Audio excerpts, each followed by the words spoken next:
is Jenny Bell from Clarington, Ohio, and I'm listening to Barbecue Central. Let's go! We'll do it live. Okay. Well, do it live! I'll write it and we'll do it live! In a world permeated with barbecue websites under the control of tyrannical administrators, there was one man, a one-man army. He broke all the rules. He allowed his members to speak out, give their opinions, and make the website what it is today. Get ready for Greg Rempe and the Barbecue Central Show.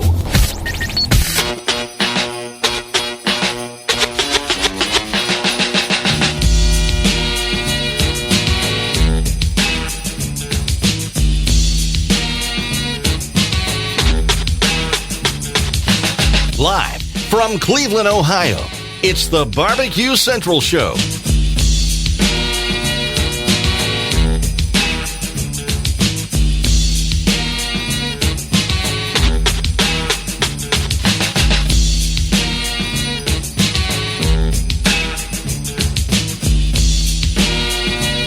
Hey, good evening, and welcome to the really big Barbecue Central Show. This is the show that talks about all things important in the world of barbecue and grilling. This show originating from the Rock and Roll Hall of Fame city, Bomb City, USA, Cleveland, Ohio, the barbecue capital of the North Coast. I'm your program host, Greg Rempe. Happy to have you aboard here on your Tuesday evening's live fire fun and frivolity show.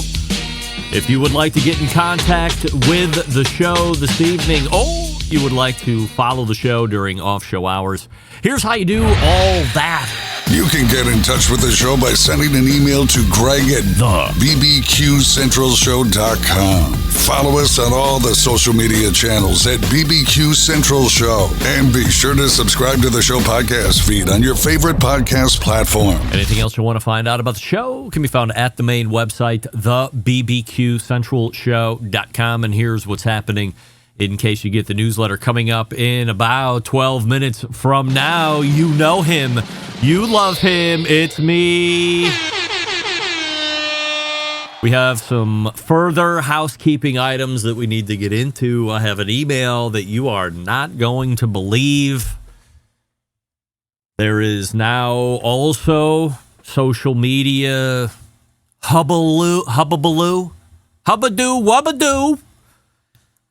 about $1 million barbecue contest that started hitting the internet platforms yesterday. I started hearing a little bit of pitter-patter couple days ago. Everybody loves embargo. Everybody likes to think there's stuff. Look, if it's something new, if it's something that is about to shake the very foundations of anything in this industry, you can bet your bottom dollar and every last thin gilder that you have, somebody wants to run it back to me because this is where all the news lives. Sign all the NDAs you want, sign all the you better not or I'll bust your ass kind of a thing. It doesn't matter. It's going to get back to somebody, and it's going to get back to somebody, and that somebody is going to want to tell me. Because while you might not want to tell me and somebody else might not want to tell me, somebody that you know is going to want to tell me or is recording it or is blind copying me on emails. So it doesn't matter with your terms, embargo or secret or please, let's just keep this between the group. It doesn't matter. It doesn't matter. It doesn't matter. It's going to get back to me. Now, will I sit on the news? Will I wait to see what pans out? Will I start to do a little upfront vetting on my own? Of course. This isn't race to be first show. Never has been. Never will be. All that to say, legitimate people, you can't see the air quotes, legitimate people are posting on social media that they have it on good authority. They are going to be part of.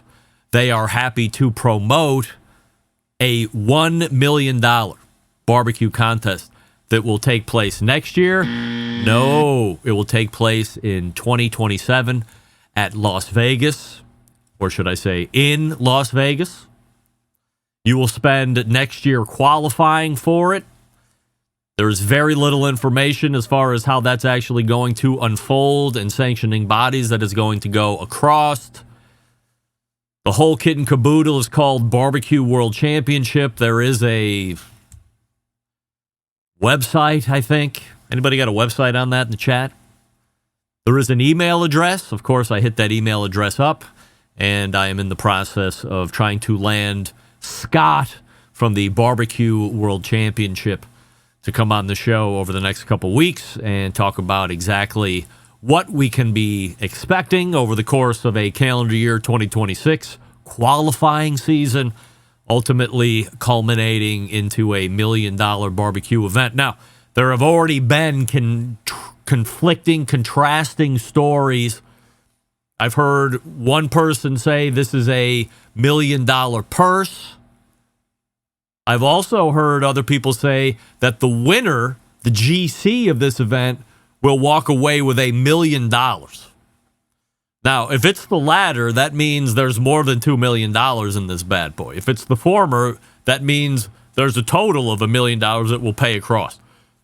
Either way, in the landscape of where competition barbecue is today, with prize purses ranging into the eye and mind-boggling amounts of $2,000 and $4,000 and $6,000. But gone are the days. Remember the good old days? It was $25, it was $50, it was $100,000.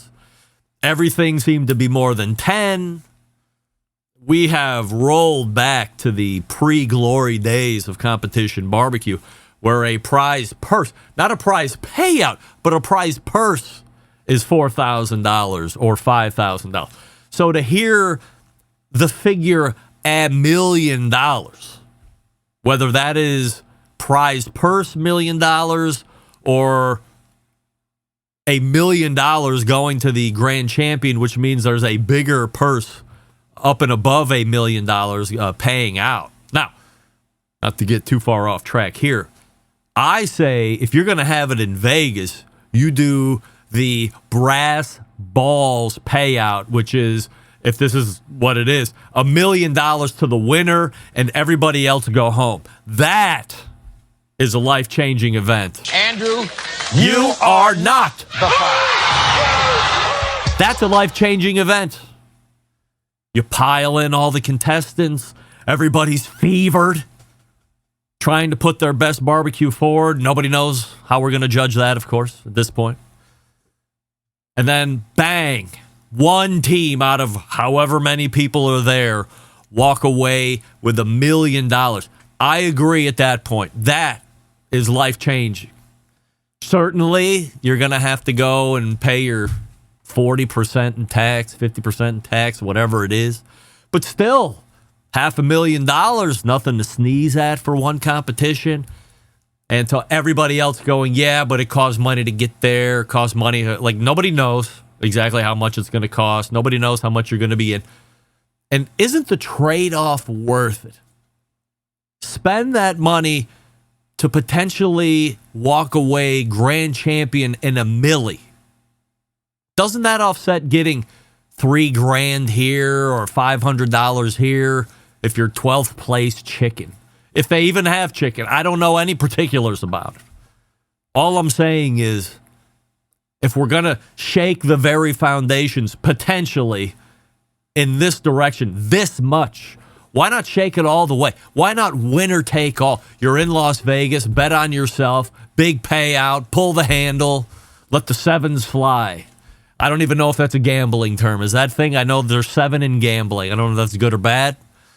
But why not take a look at it? So, let me pull this over here because I forgot to pull out the chat, see what you guys might be weighing in at.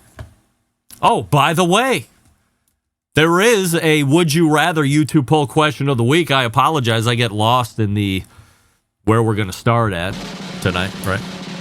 Didn't even get to that. Would you rather have your voice sound like Elmo or Kermit the Frog? And currently 80% of you are saying Kermit the Frog. I got to admit, I'm on the fence. For some reason, I believe a woman would find the Elmo voice over time more endearing than Kermit the Frog. Kermit the Frog always could sound a little more downtrodden, a little bit more ho-hum, a little bit aw shucks is me. Elmo? High-pitched? Certainly. Happy? Positive? Funny? I believe if you're into chicks, Elmo is probably the better choice. I'm going Elmo along with 18% of you, or 82% of you now are saying that you would much rather have Kermit the Frog voice instead of Elmo voice. We'll see what the embedded correspondents have to say. I didn't even set up the show. Me opening 35 past the first hour, then the rest of the way embedded correspondence. So extended embedded correspondence to bring us through the Christmas holiday. Doug Scheiding, doesn't matter. The longer you're married, the more you can't hear the spouse frequency regardless. Wow, Doug. Doug giving us a peek behind the curtain. I would never say that to Jennifer Talley. Never. Her voice is engaging, delightful. The voice of an angel. I would pray to wake up and hear that voice every day of my life. How dare you, Doug? How dare you? All right, before we get to the open segment, let's talk about smoking pecan pellets. Are you looking for more smoke flavor out of your pellet smoker in 2026? Of course you are. Sometimes these things appear to be fancy ovens and not necessarily smoke machines. Would you rather have stick burner flavor without the stick burner work? Of course. Look no further than smoking pecan pellets. Smoking pecan pellets are made out of 100% pecan shells. That's right. Nothing but pecan shells. No fillers, no binders, no artificial flavor enhancers. Your meat will thank you. Your wallet might thank you after you realize you're not paying for sawdust. How about that? Smoking pecan pellets, a premium cooking pellet. They burn hotter. They last longer. That means your pellet smoker will consume less pellets compared to most other pellet brands. More time to relax. Less time refilling the pellet hopper. Their pecan shells have a robust flavor that pairs well with a variety of meats, including the standbys like beef, pork, chicken. How about fish? Even your weird Aunt Maud, who only eats boiled chicken by choice, might actually enjoy this. Why? Flavor. A more enhanced, dare I say, more pronounced wood smoke flavor. Not offensive. Not offensive. Not offensive. And now I'm speaking from a breadth of experience because it's all I've been using as I fire up the pellet cookers. Whether it be the Green Mountain Grill, which I prefer, the Traeger, the two Green Mountain Grills, I should say. Sometimes I want to do a little close proximity smoking, take a handful of the pecan pellets, and then throw them on the grill grates of my gas grill. Get some close proximity smoking, a quick blast. They do last a little bit longer, and then a nice perfume of smoke. The pecan pellets. But you want a deal. Yes, you do. Get the smoke, burn the pellets. Promo code 10% when you use BBQ Central at checkout. 10% off your order. Who doesn't love a good discount, especially when it comes to delicious barbecue? I love it. They sponsor the show. I buy the pellets. I get 10% off. How does that work out? That's free money. You love free money. It's the holiday season. So whoop-de-doo and dickory-dock. Save your 10%, fool. SmokinPecan.com, SMOKIN, SmokinPecan.com, and 10% off when you use promo code BBQ Central at checkout, now and every time. That's a great deal. Santa can't do better in 2 days. How about that? All right, we're back with me. Right after this, stick around, be right back. You're listening to the Barbecue Central Show.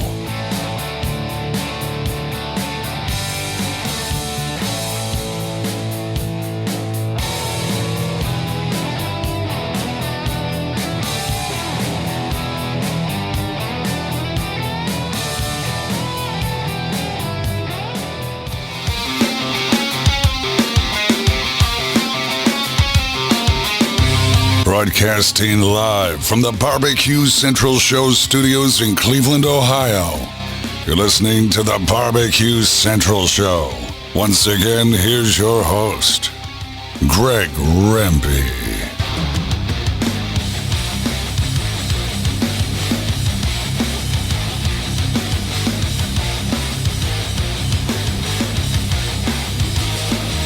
Hey, welcome back. This portion of the show being brought to you by Fireboard, makers of the Fireboard 2, Fireboard Pro, Fireboard Spark, the Fireboard Beacon, and the wireless Fireboard Pulse. Fireboard Pulse? See what I did there? Fireboard Pulse. When you use the Fireboard app and you're connected to the Wi-Fi, you have access to all your devices anywhere in the world. Find out more by visiting fireboard.com. Call 816-945-2232 for more details to ask your questions and or otherwise. It's great. Rusty Monson is in the green room already. I feel compelled to go to Rusty for a sound check. Let's do it. Why not? Rusty, are you there? I'm here. I'm not Chris shit. Young, though. There he is. Full microphone, cable set, everything. I know you're not Chris Young, but I didn't figure I was going to you. We were going to be going to the other shot. This shot where Rusty usually lives, but no, we are now in this shot because this is the other link that he uses. So what ended up being the problem? Not that we're doing an impromptu Rusty Monson, I'm not Chris Young interview. I'm not sure. I'm just going back to my old school setup, so I'm just going to stick with that for now. Yeah. Until I can dive in, you know? You got a cold? Yeah, I've had one for like 2 weeks. You want the cure? Yeah, what? Go to this website, JOEBEES, joebees.com, and get on bee pollen pills, and you will rarely have a cold. You will never get like really sick again. And then if you ever get a cold, it will be, let's say, weak at best, and will last maybe 5 days tops. Well, I still feel like I have another week, so maybe I'll have to go over there. JOEBEES. All right, so there's Rusty. He sounds great, sans the cold. And are you ready to talk about the $1 million barbecue contest coming in 2027? I'm pumped, actually. I'm really interested to see how this one's going to work out. Do you have any insider information before we actually talk about it in 30 minutes? No, I just saw it when Christy released it. That's the first time I saw it yesterday. So the connection to Vegas, the Vegas connection right there. I have none. I wish I did. I should really work on that more. That's Christy. She's the Vegas connection. That's why she's involved, I would imagine. I know. She's probably the spearhead of it all, too. So I should call her, find out. I can get some inside information for next time. Use these informational prying terms. I know you're involved. You better tell me or else. Real subtle things to get her to open up.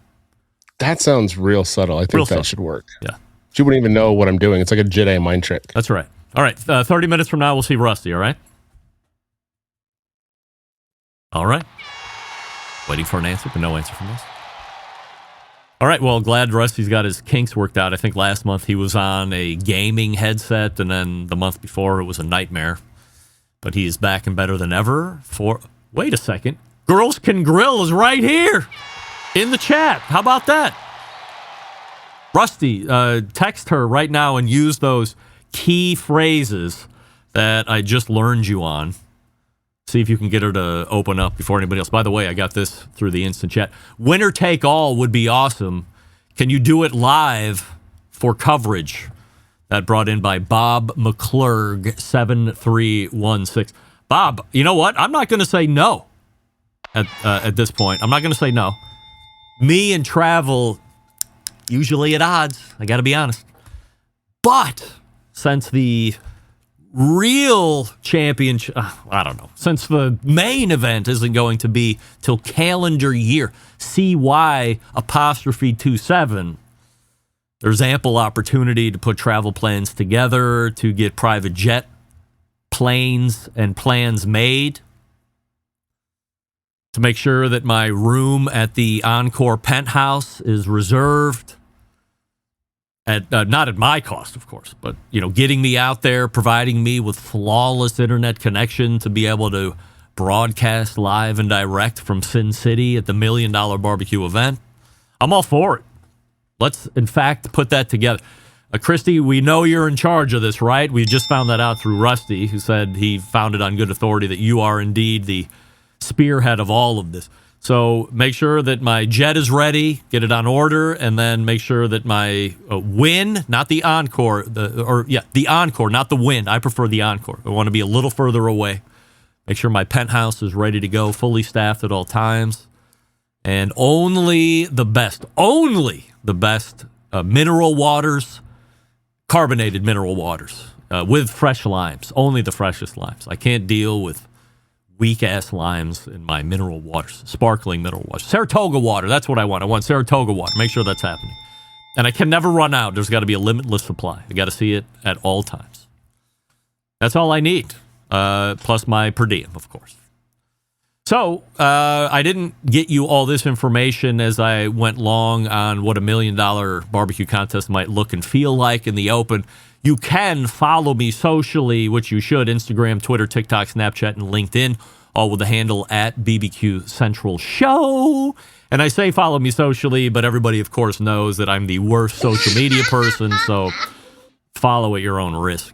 Of course, we say good evening to those of you watching tonight through one of our video streaming platforms. You can go to facebook.com/BBQ Central Show, or you can watch on YouTube, which is youtube.com/@BBQ Central Show. We do have that Would You Rather YouTube poll question of the week. Would you rather your voice sound like Elmo or Kermit the Frog? And now we're clawing back to Elmo. 77% of you now are saying you would rather sound like Kermit the Frog than Elmo. I am in the Elmo camp. Results from the poll question last week. Would you rather pull your tooth out with pliers or brand yourself with a cattle prod?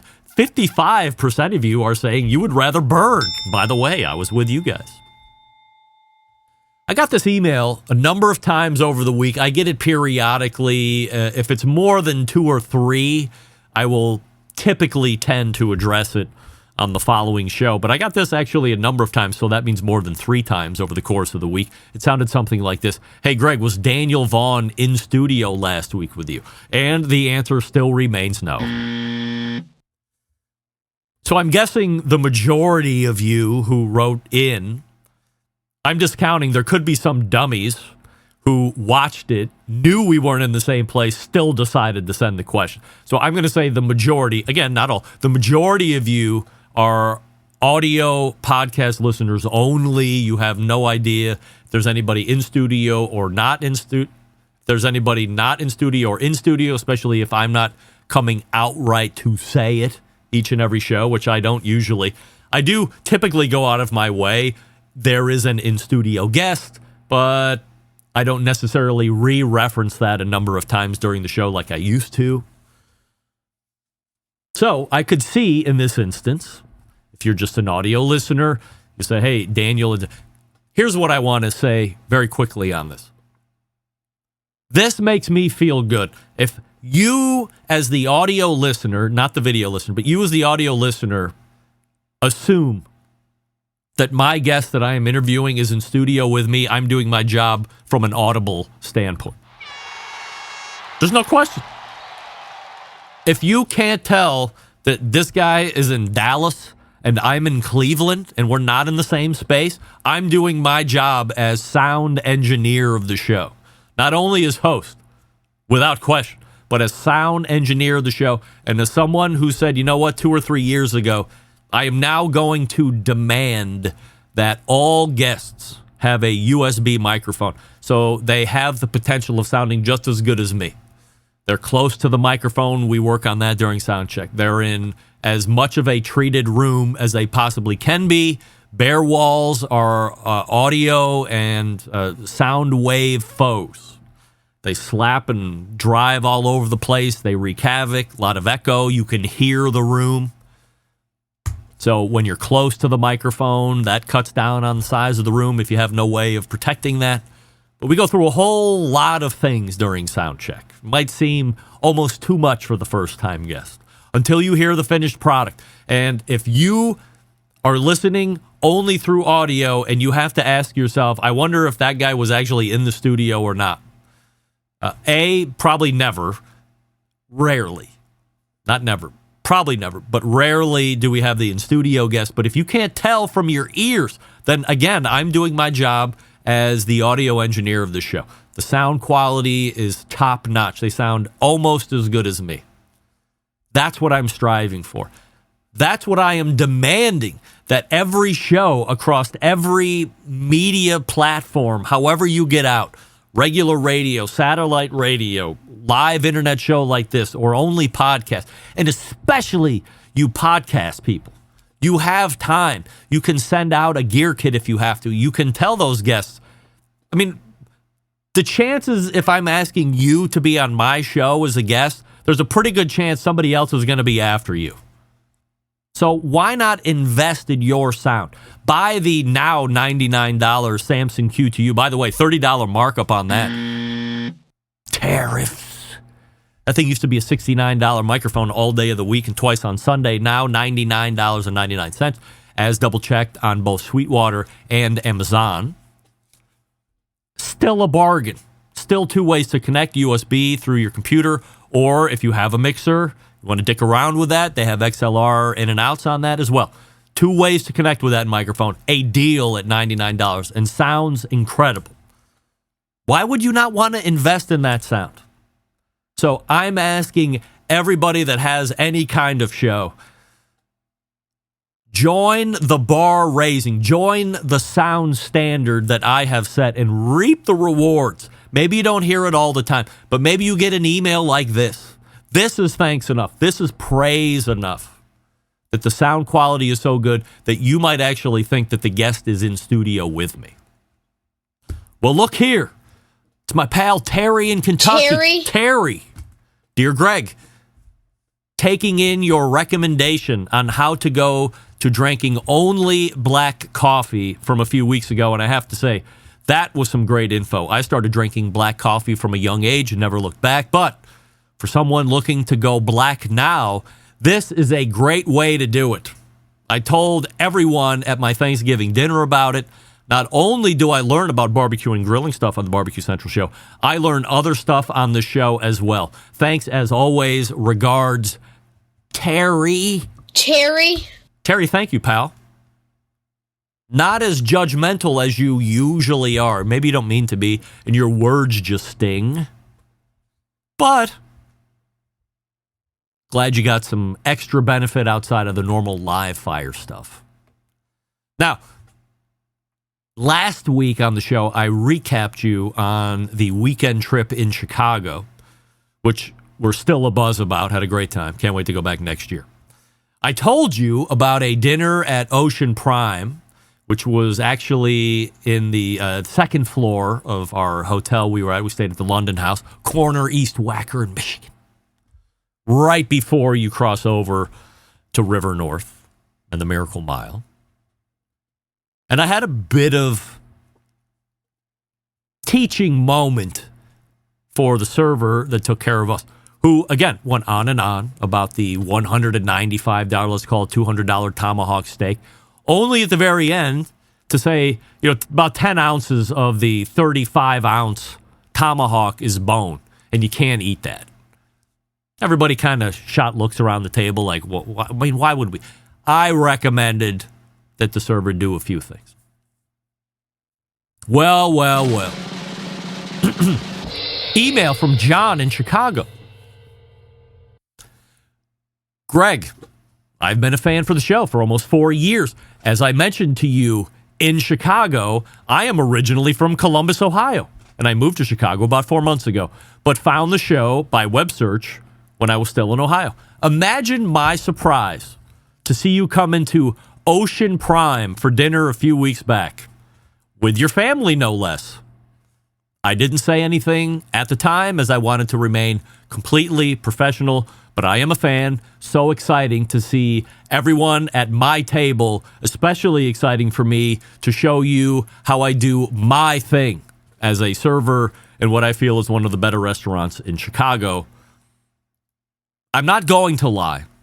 I was taken off guard when you basically ripped me a new one on the whole tomahawk steak bone thing. However, I do appreciate the insight, and I have employed your direction since the show. I have found that my take on tomahawks has increased. Have I found that my take on tomahawks has increased? No, not really. But I certainly haven't seen the take go down. So at worst, your advice is a wash. Again, very surprised to hear me being referenced in the show.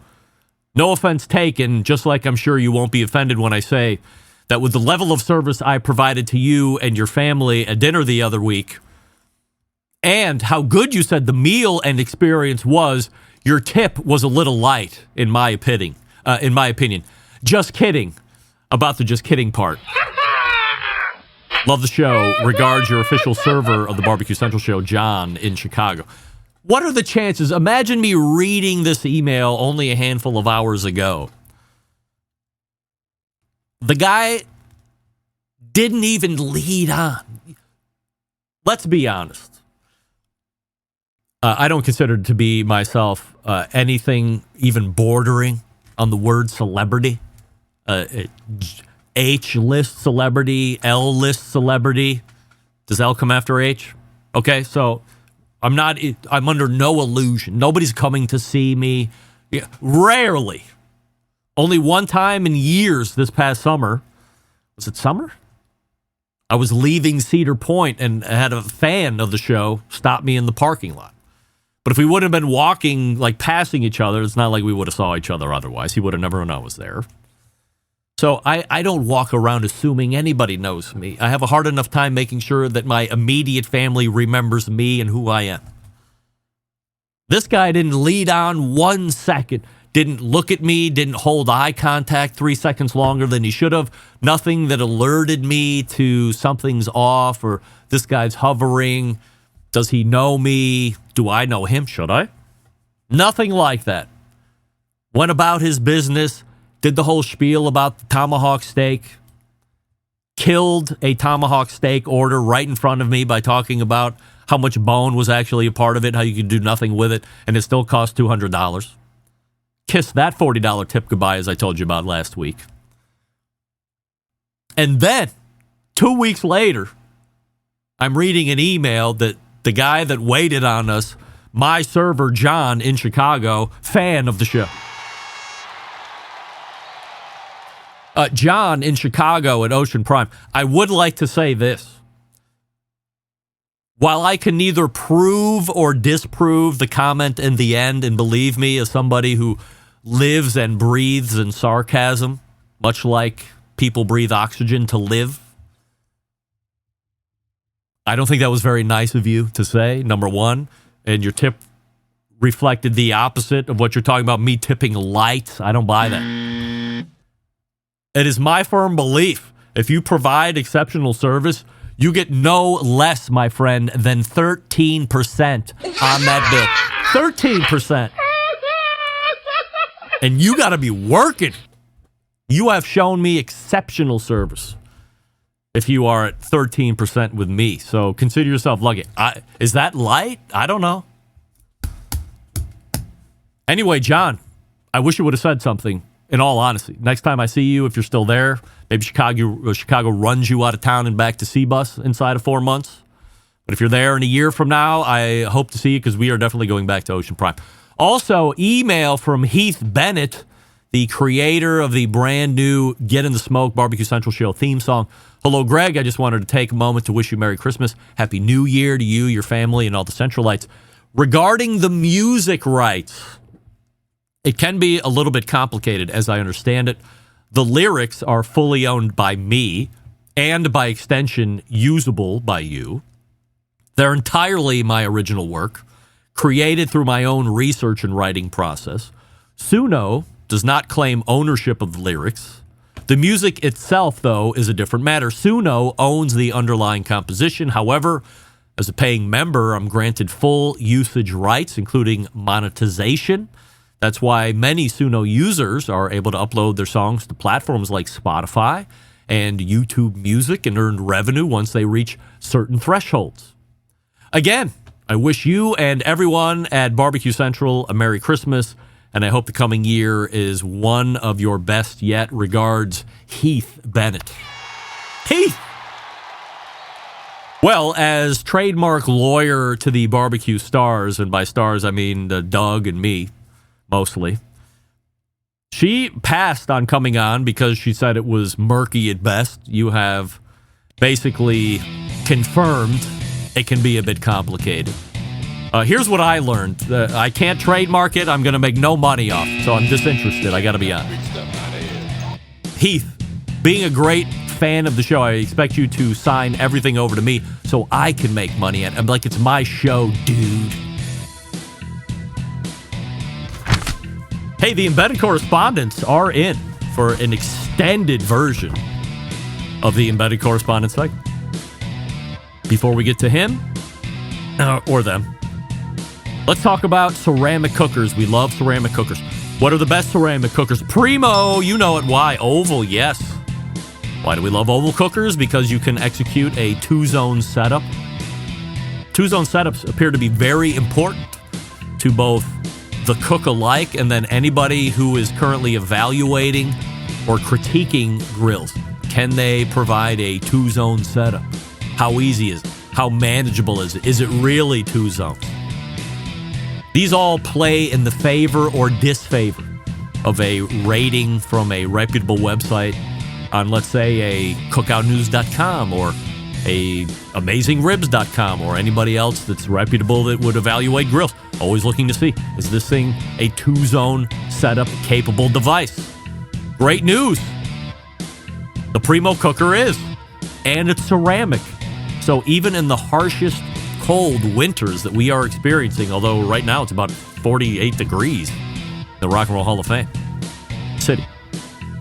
So, I mean, when it's warmer out, if you're running low and slow, you have a full load of charcoal, the ceramics are heated up, you could go 2 days before you even have to think about refueling. In the colder, more harsh winter months, still goes for hours and hours. Overnight, easily. It's the best. It's a fuel miser. Only sold through dealers, so go find one. Go to primogrill.com, find the dealer locator, and then visit that store in person. And then buy the one that best fits your needs. I recommend XL or double XL. Nobody's ever whined about buying a grill that's too big. They whine about buying one that's too small. I mean, that's general life, right? Nobody's whining about anything too big. They do whine about things that are too small. Am I right, guys? primogrill.com. Follow them on Facebook and Instagram. And we'll be back with the Embedded Correspondents right after this. You're listening to the Barbecue Central Show.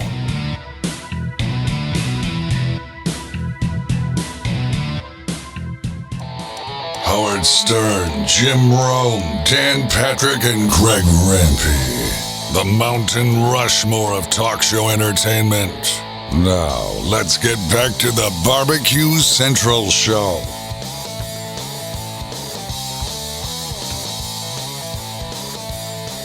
And we welcome you back. This portion of the show being brought to you by Pit Barrel Cooker, the most unbelievable outdoor cooking device on the planet. It's available in 3 sizes. Doesn't matter if you're a beginner or a pro. It's a cooker you want to add to the arsenal, especially if you're looking to get into that upright barrel scene. pitbarrelcooker.com is the website. And tell them the Barbecue Central Show sent you. All right, in a extended time here, as we are only days away from the Christmas holiday, we welcome back our pals, the Embedded Correspondents. If you don't know or you're new to the show, just directly to the right as you look at the screen is our longest running Embedded Correspondent. For 738 years, it's Doug Scheiding from Texas. And then just to the right of him, upper right, is our pal John Solberg from Michigan, second longest running Embedded Correspondent. Also, executive producer of the best moments of the Barbecue Central Show in 10 minutes or less. Below me is none other than the freshly, hotly, and brought backly old sound setup Rusty Monson from Salt City Barbecue, third longest running correspondent. And there in the middle, just under Doug on the bottom row, is our pal Matt Osman from Tennessee, the fourth longest running Embedded Correspondent at this point. So, Rusty, as I sound checked you abruptly, I should say, in the first hour, you have gone back to the original, I guess, podcast setup, and you sound top drawer. Yeah, I don't know what was wrong, so this one works, so we're just going to stick with it. All right, we like it. It sounds great, and that is how we're rolling. So we have as I said in the show newsletter, litany of 100% Assurity questions that we're going to be getting through here over the next hour and change. However, before we do that, I thought we would spend some of this first hour talking about trends that you like and trends that you didn't like here as we close out 2025, some predictions that we might have for 2026. But before we do any of that, we have a Would You Rather YouTube poll question of the week that we're asking you guys and anybody watching on YouTube. Would you rather have the voice of Elmo or the voice of Kermit the Frog? Doug. Kermit the Frog. Kermit the Frog, all right. And John, Kermit or Elmo? Kermit all day long, baby. All right. And Rusty, Kermit or Elmo? Yeah, Kermit. All right. For sure. And Matt, Kermit or Elmo? Yeah. Give me Elmo. That's right. Yeah, I think Elmo, while creepy, could endear the women over time. But as Doug said, maybe women just become totally tuned out over time. Anyway, 79% of the YouTube voting public agreeing with Doug and John and Rusty that they would certainly rather be Kermit the Frog voice versus Elmo voice. And before we get into some of the trends and predictions, I don't know if you've seen this, guys, but over the last 24 or maybe 36 hours, across all of your social media viewing platforms, there has been an announcement that there will be a $1 million barbecue contest or series or both culminating in 2027, which could lead to a single payout to the grand champion winning $1 million, or conversely, what I've also heard, there could be a $1 million prize pool that will pay out to anybody that qualifies for this event. Qualification will take place calendar year 2026. Doug, $1 million barbecue contest. What do you think? It sounds great and maybe clickbait, but I'm surprised that I saw the post by Christy, and I'm surprised that they kind of released it without more details and more, details about it. So that's what surprised me about it. Can you point that mic to your face? I think I'm picking up your chin. There you go. Yeah. Picking up more room than Doug there. John, thoughts on a $1 million either payout to a winner or a $1 million purse barbecue contest? I'm excited by the teasing that's going on in social media. To be honest, I think it's like this is like across sanctioning bodies, across whatever. It's like, but it's so secretive almost that I'm kind of like, is it too good to be true? Well, I hope it's not. So I'm excited about it. Who did you learn? Loot and Booty was the first hit I got from, and then I actually started to look for it, and it's hard to find anything out about it, to be honest. So, the marketing rollout, I think, is very strategic. So I think it's got something behind it. You were Christy Vanover, Doug? Say it again. I didn't understand. Christy Vanover was the first one you saw talk about it? Yeah, that is correct. All yes. Right. Rusty, we kind of talked about it just for a second there when we were doing the abrupt sound check. Your thoughts on the $1 million barbecue contest, whether it be purse million or payout to the GC million? I think it's going to be the biggest thing in barbecue history. I think it's going to it's going to be crazy. I don't think there's anything bigger than this. If it all works out like it should. I think it's awesome. It's really cool. It's going to be wild. And you saw it off of Christy's post as well first? Yeah, that's where I saw it, on TikTok. Right, Matt, as somebody who is a semi-expert on big money payout contests and being somewhat involved, are you a part of this, number one, because you're semi-mafia, and number two, your general thoughts on a $1 million either prize purse or payout to grand champion? If I can, I'll try to go in order and divulge what I have learned. Oh, all right. Let's go. First and foremost, definitely surprise. And yes, it's, a year and a half, 2 years ago, the buildup of Smoke Slam, and here comes the money, and 250. This just got, showed up big time. I think it's fantastic. I think that for as much of the years, competition barbecue is dead, it's dying off, it's expensive. This is going to get some, in my opinion, some old timers out. Some of the retiree, Travis Clark might, come back into it for a milli, right? So I think it's fantastic from that aspect. I first found it from Christie's, which was restored by Gabe Trevino, and then went immediately to the source from there. That being said, I have permission. No names, please, but I have to have this name. Do we have breaking news? Do we have breaking news? Well, I'm just going to tell you what I'm allowed to tell. I asked permission. Okay, so full authority. Okay. It is across multiple sanctioning bodies. There is a culmination of a committee. Such people that I am confirmed is Mr. Darren Worth, Mr. Luke Darnell, and I believe Freddie Rolls, is part of this committee. And what this committee, as my understanding for right now, does, they are selecting the competitions that become the qualifiers. Right? So I don't know how many people. I just know of those 3 confirmed. But there and others will be setting, you are blessed to be a qualifier. Would you say, Matt, that the Barbecue World Cup is not being run by one person? This is a group of people that are working as a collective. Yes, I would definitely. That's my understanding and feel so far. Additionally, such contests as imagined, the majors, Memphis in May, the Jack, the Royal, all of those are going to be in the consideration for qualifiers. Of course, the only one, Bullhead City, is announced. One here local to us, Smoke on the Shores, which is like the 3rd or 4th largest one. It's 100 plus teams. Would be, as I have it both from Christie and the Barbecue Cup page response, a quote, competition heavily considered.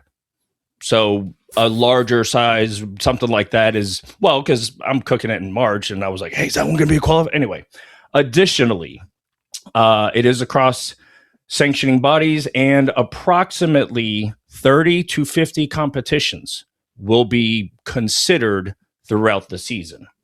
Talk to 24 hours. So 30 to 50, and if they're taking GC, RGC, you're looking at between 60 to 100 teams? 100.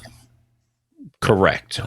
Other things that are still unsure, much like you guys don't know, is it just $1 million, winner take all? That would be interesting. Is it the purse? Is it this? Can you buy your way in? Is it only a qualifier, right? Is there outliers? Is there this? But it is also international. I was told that as well. That's what I got so far. Doug, do you think this event should be $1 million winner takes all? Absolutely. That's the big carrot. John, would you like to see $1 million winner takes all? Yeah, I'd like to see that, but it's kind of out of our realm. Yeah. Rusty, winner takes all, $1 million. Everybody else gets dick. Nah, man. No. No. I did. No. Rusty's such a competition cook. Matt, winner takes all, $1 million? Oh, man. I've been thinking about it. Like, yes. Yeah, just to have it, like, but man, in these days, the fractions of point, this judge wearing a hat and versus glasses, and then all the details that come into it and how close it is, that would suck to be second. What, anybody give you, in your digging, Matt, anybody give you an idea of when we can actually know anything concrete? No, nobody alluded to that, but talk and imagine, I'm going to offer not to speak against it, it's too preliminary, but here's what amongst competitors we've been talking about. Okay, so this one is the next qualifier, right? And it may be a lowly competition, it may be the bigger size competition. Is this actually going to be a detriment to other competitions who are struggling because all the teams are going to go to that one to go cook and qualify for it? Could that be a drawback to it? But you also have to understand, they need to give these dates ahead of time. What's Bull City? They announced it yesterday, and Bullhead City's in 3 weeks. It's the 16th, 17th of January. I mean, that's not a lot of time, I'm talking to the wife about a flight to Vegas and a buddy to drive down, and like, I was thinking about it legitimately. And then you have all the classes, right? You have a Jordan Kirkpatrick, Janky Leg, world champ, who's doing his classes and who gave heavy consideration. Like, man, do I upset these people who paid money and reschedule and make concessions to go to the first one to notch that one? Like, this is really creating the ripple, obviously. All right, so we'll continue to.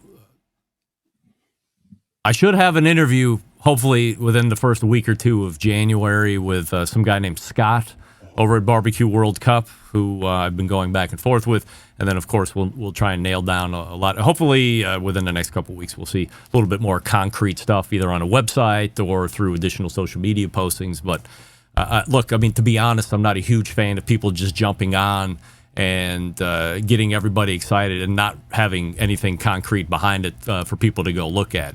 That, to me, smells a little disingenuous, a little non-real. There's a huge timeline, as you're talking about, Matt, of when are they going to announce competitions and what qualifies and what doesn't. So a lot of the announcing to me seems a little loose and irresponsible at this point, not having a lot of information to back up. Go ahead, Matt, and then we'll move on. One last thing. Christy did reach out to me moments ago, and because she's listening, wanted to make it clear she is not spearheading this. She is. I have it on good authority that she is. When you say you're not, that means you are on this show. Rusty said she's the spearhead. Okay, well, that's between y'all. That's right. So direct all your questions to Christy Vanover, Christy@girlscangrill.com or something like that. So there you go. All right, let's get into the first topic here tonight, gents. Best and worst, Doug, best food trend in 2025 live fire industry. What did you like? I saw a lot of whole hog cooking, and I thought that was really good. So, and I'd say a little bit of more of getting back to charcoal, and that could be a price thing. I don't know. John? Trend or trends that you like seeing in 2025? I really liked a lot still continuing that South American asado style cooking. And of course, the worst trend ever still currently is the SWAT dog. Just got to throw it out there. You don't like SWAT dog?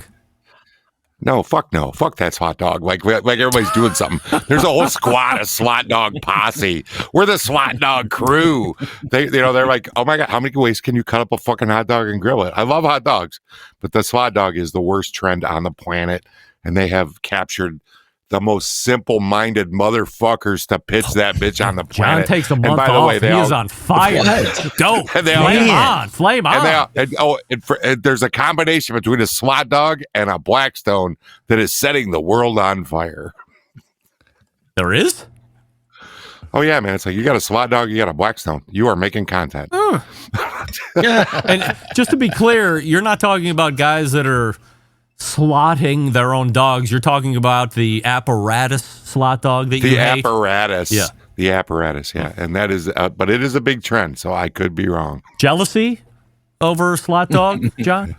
Hey, I've been at it with SWAT dog for the last couple years, and I said, you guys send me a SWAT dog, and if I'm wrong, I will suck your dick on fucking TV. God, what? Heyo. God, I hope you're wrong. I got to get that video. Holy moly. Never live it down. All right. Merry Christmas, everybody. I'm going to go kill myself. All right. Wow. Go back to cream cheese, Holy John. moly. All right. Rusty. I never thought John would derail the show, but wow. I've completely lost my marbles here. Rusty, best food trends of 2025.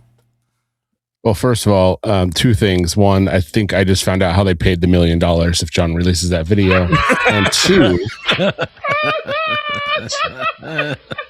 the slot dog actually was a thing in Utah called J Dogs, and they slotted this. They have a thing on it now where you can't do it as a business. They can sue you because they have the trademark on it, funny enough. So there you go. Wow. Best trend of 2025, I have to say, is cheap meats. We're going back to cheap ass barbecue, like pork loins and different stuff like that. I thought was really cool. One, because it's what we need right now. And two, hopefully people can get the fuck away from brisket for a little while and have some good meat for once. And I can serve it at my restaurant and people won't think, oh, I'm from Texas. You don't have brisket? Yeah, fuck you. You not have brisket because it's too much? I don't want to have brisket, but you have to, especially in Utah because we're like 5 years behind the times. I don't think you need to. So we'd be executed. I think if you don't have brisket, people will buy whatever else you got. dude, if we run out of brisket, I'm telling you, if we run out of brisket, I can tell by the cells. I'll text them, you ran out of brisket, because they go, boop. Cost per pound on brisket right now for you.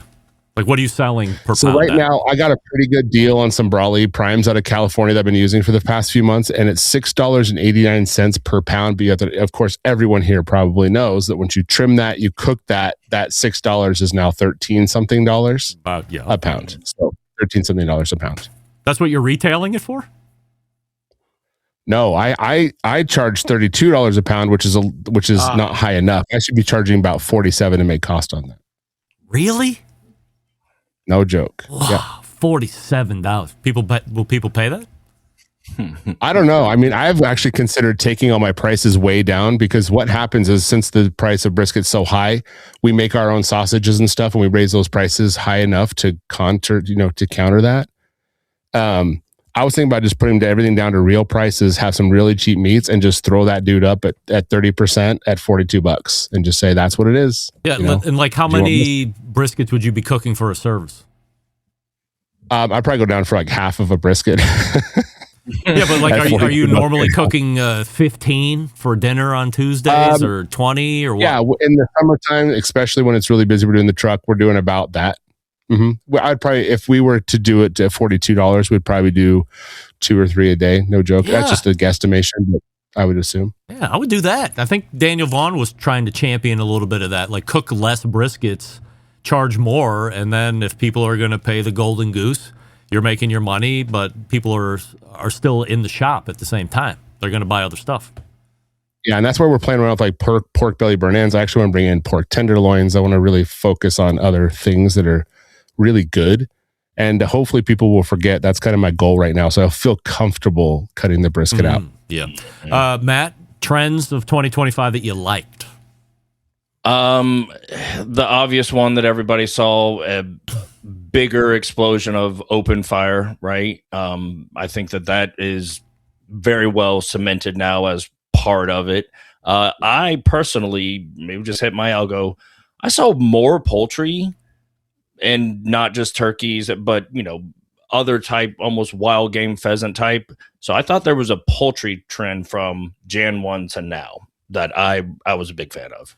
My biggest trend that I liked, and now that you mentioned that, Matt, maybe I've cooked my own goose, pardon the pun, but since I had become much more vocal this year, perhaps than any other year, about how much I liked lamb, I was seeing an incredible amount of lamb content, not just rack of lamb, but leg of lamb and roasted lamb and open fire lamb and lamb cakes and lamb burgers and everything. So to me, it was a trend of lamb in 2025 that I certainly appreciated. And then, like everybody else, seeing the cooking style of this open fire.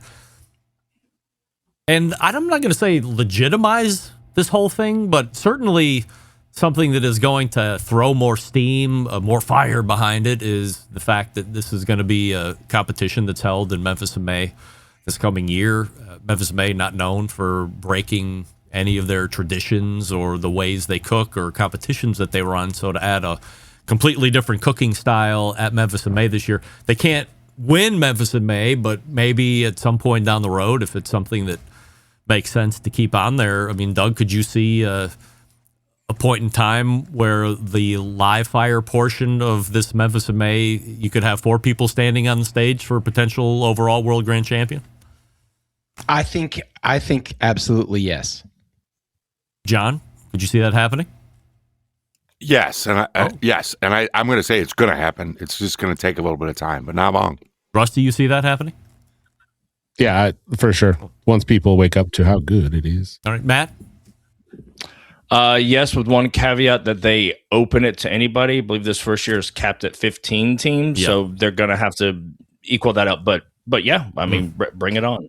I said it a couple weeks ago. I'm still obviously sticking to my guns here because it was my take that I think there's way more people that would rather watch this style of cooking than actually take part in this style of cooking. Prove me wrong. I mean, that would be great. And geez, if I'm wrong, which I hope I am, and this thing really starts to grow, and maybe it finds its own sanctioning body, like Al said he would hope to do. Embedded Correspondent John Solberg. John, and you were listening to the John. Okay, all right. Jeez, I mean, John, you're all over the place tonight.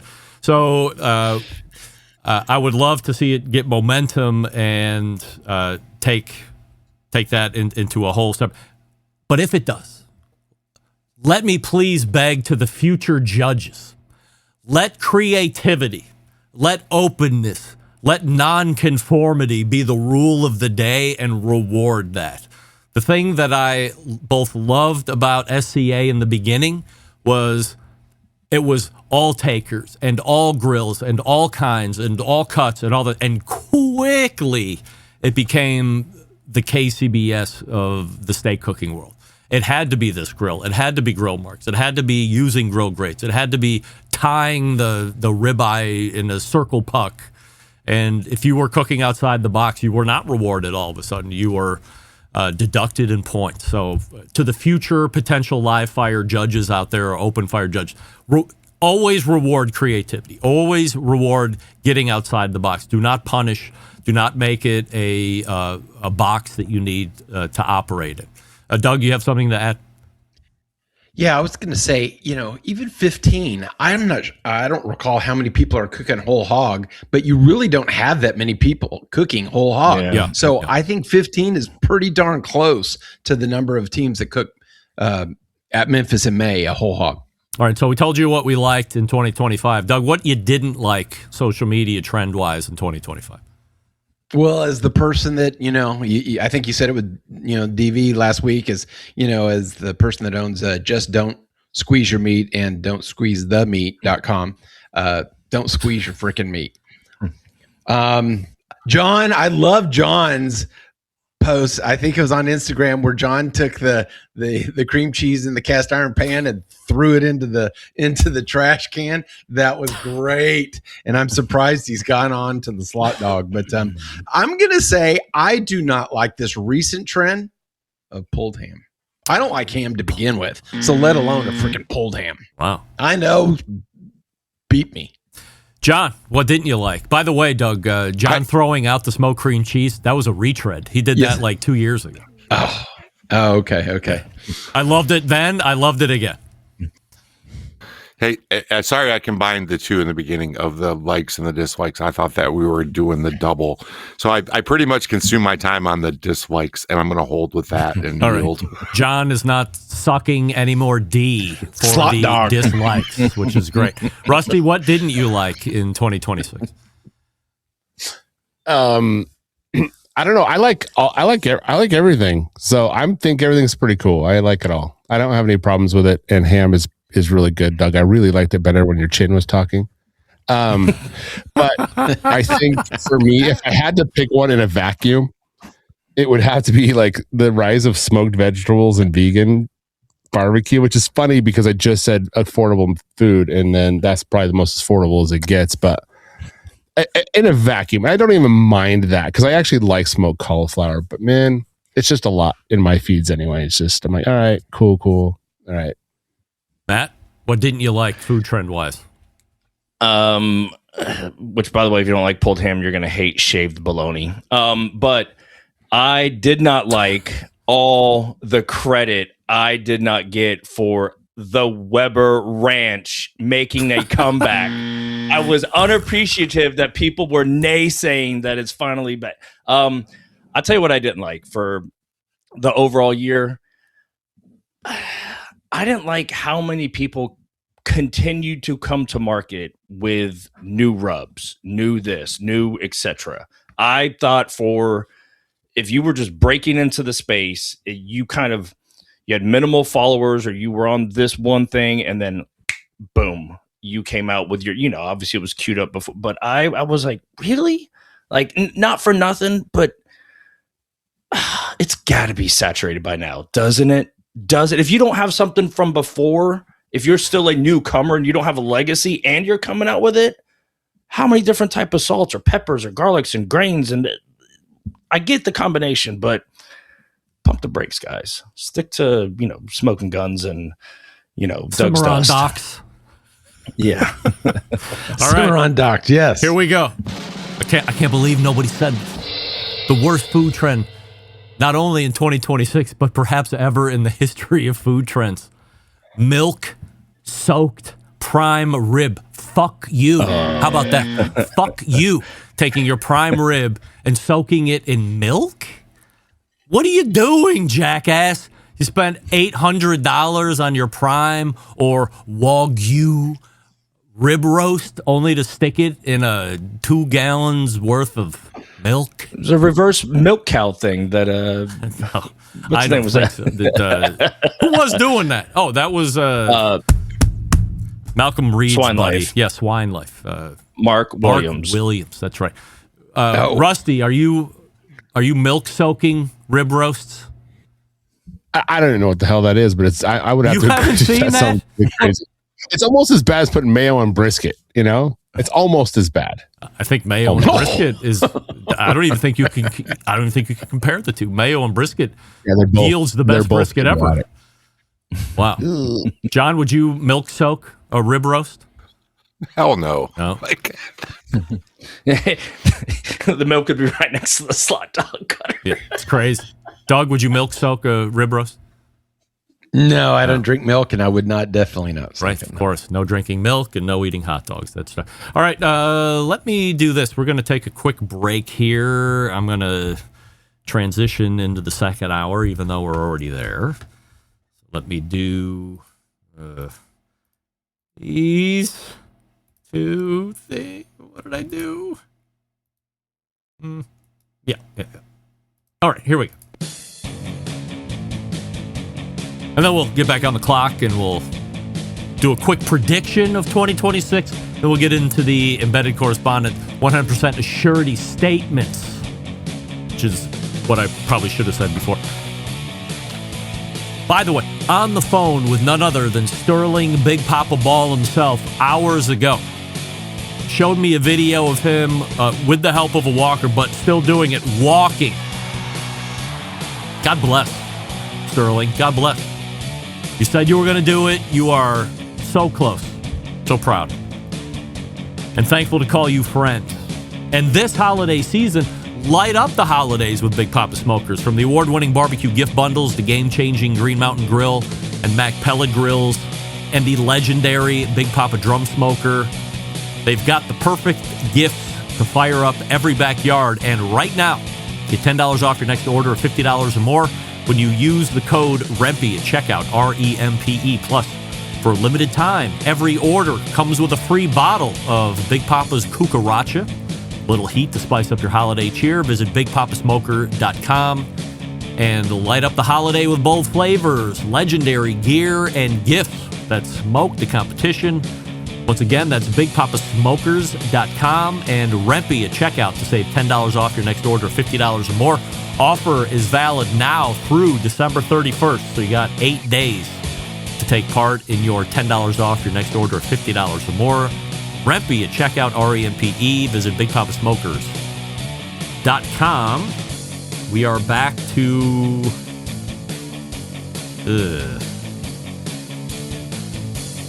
wrap the first hour right after this. Stick around. We'll be right back.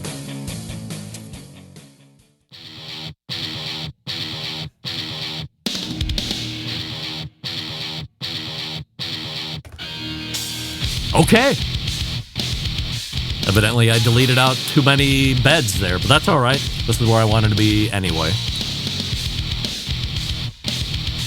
We are closing the first hour. We are pointing to the second hour. So you stick around, and we'll be right back.